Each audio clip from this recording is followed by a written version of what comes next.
અમદાવાદ શહેરના અલગ અલગ વિસ્તારોમાં ધોધમાર વરસાદ વરસ્યો. શહેરના Chandkheda, Kotarpur, Bhat, Sardarnagar, airport, SP ring road, Memco, Naroda road, Vatva સહિતના વિસ્તારોમાં 1 ઇંચ વરસાદ.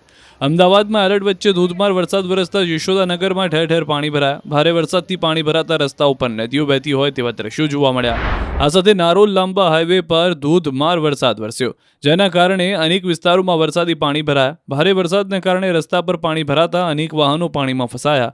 આ ઉપરાંત અમદાવાદના પૂર્વ વિસ્તારમાં નિકોલ, વસ્ત્રાલ, બાપુનગર, નરોડા, ઓઢવ, રખિયાલ, મણિનગર દરેક વિસ્તારમાં ભારે પવન સાથે વરસાદ વરસ્યો. કોતરપુર વિસ્તારમાં દરિયો હોય તેવા દ્રશ્યો જોવા મળ્યા. રોડ પર પાણી ભરાતા રસ્તો જળમગ્ન થયો. આ ઉપરાંત Bopal, Ghuma, Gota, Chandlodiya, science city, Vaishnodevi circle સહિતના વિસ્તારોમાં 1.5 ઇંચ વરસાદ વરસ્યો. પશ્ચિમી વિસ્તારના ચાંદખેડામાં સૌથી વધુ 1 ઇંચ વરસાદ પડતા કેટલાક નીચાણવાળા વિસ્તારોમાં પાણી ભરાઈ ગયા. નરોડા, સેજપુર, કોતરપુર, સરદારનગર વિસ્તારમાં પણ ભારે વરસાદને પગલે પાણી ભરાયા હતા.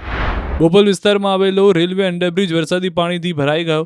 વરસાદી પાણી ભરાયું હોવા છતાં પણ એક કાર ચાલક પોતાની ગાડી લઈને અંડરબ્રિજમાંથી પસાર થવા ગયો ત્યારે ગાડી બંધ થઈ ગઈ. અમદાવાદમાં અનેક વિસ્તારોમાં પાણી ભરાતા લોકોને ભારે મુશ્કેલીનો સામનો કરવો પડ્યો. QR કોડ સ્કેન કરો અને ડાઉનલોડ કરો ન્યૂઝ 18 એપ. મેળવો ગુજરાત અને દેશ દુનિયાની પળે પળની અપડેટ્સ.